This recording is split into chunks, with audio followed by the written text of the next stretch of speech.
why. We was practicing, I think it's about the third or fourth game of the season. We was practicing and I was carrying the ball and three of my mates there grabbed a hold of me and they all went in different directions. And I heard my knee, I tell you, it had the worst sound. Anyway, I got hurt.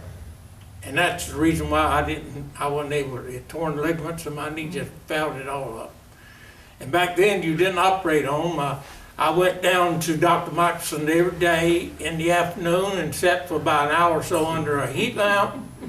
And they rubbed my knee down with a balm, you know, that burnt, was very hot, you know, everything. But anyway, that's one reason. But the team before that, you know, I played a couple teams before that, and one of the things that Coach Wise was just mentioning about the Fairhope game, well, there was also a game of the last year, we were playing St. Stanislaus, and they had a guy that really, he was either using his fist or his elbow, but he put four of us guys out of that game.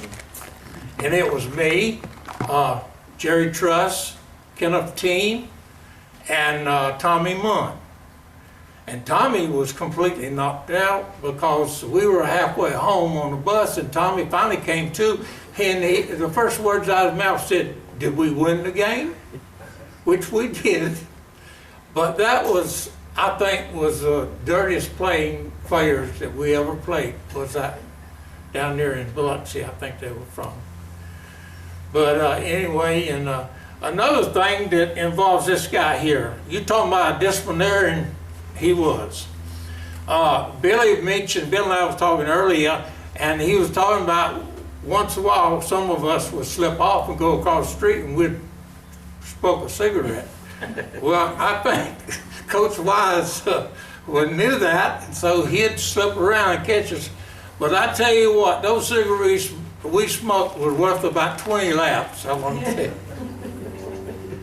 And so that was one thing. One other thing that I like to mention too, it was when he and Coach John Clark was coach.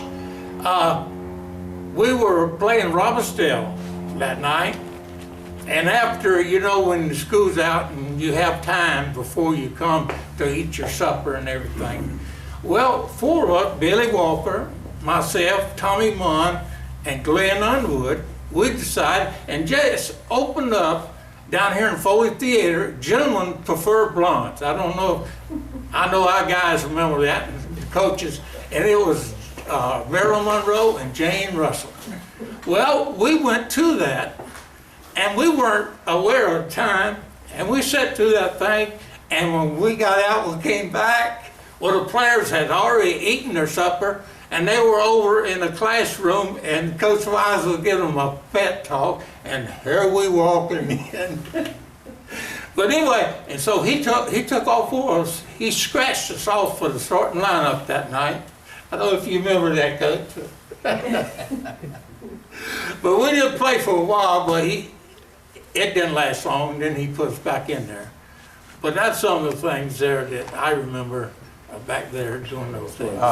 Excellent. A couple of things I'd like to bring out. LD mentioned earlier was in my 1953, we went down to play St. Stanislaus.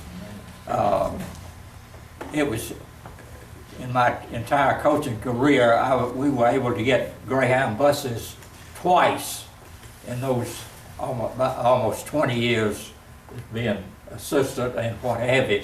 One of them was the St. Stanislaus game. The quarterback club, I think, bought the bus. And LD mentioned about getting, got his lip. We had two people to get, he and Jerry Truss got lips sewn up. Tommy Munn got a concussion, but it was Kenneth Team may have got another one. Anyway, the bus broke down on the way back somewhere, and we didn't get back into Foley till it was about daylight.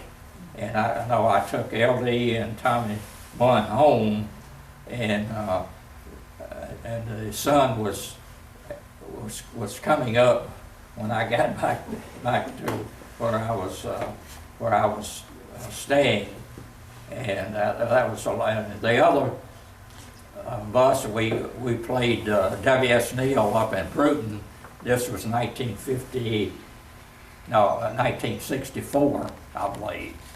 And those are the, of course, we could take all of them on one bus at that time, and those are the only 2 times that rest of the time we rode that yellow bus. So I think some of the present teams need to know what it is to ride a school bus.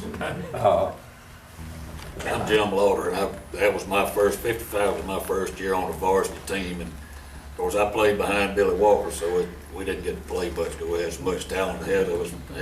Coach Jones would put us in if we were maybe 40 points ahead on the last 2 minutes of the game. But the biggest thrill on game day on out-of-town trips was to get to ride the school bus with Coach Jones driving. If that didn't get you revved, nothing would. Thank you.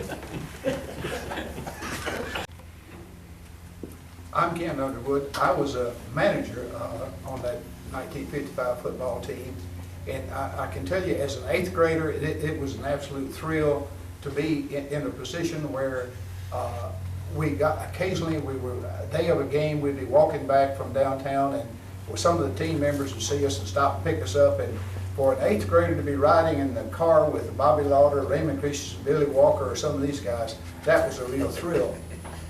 Later on, I got to play 3 years for Coach Jones in later in 57, 58, and 59, and had a great experience there. I really enjoyed that.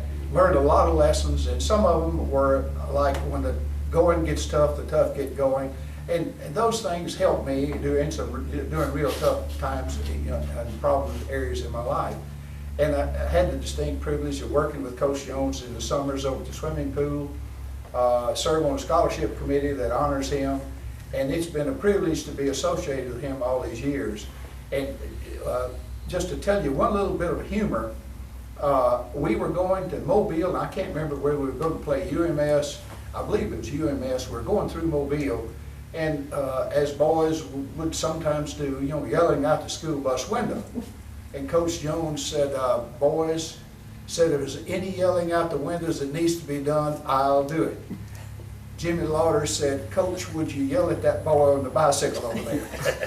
But it was, we practiced hard, and several of us have gotten together through the years and reminisced, and we wondered, how did Coach Jones put together such good ball teams? Well, one thing we knew, we were well conditioned. Practice was tough.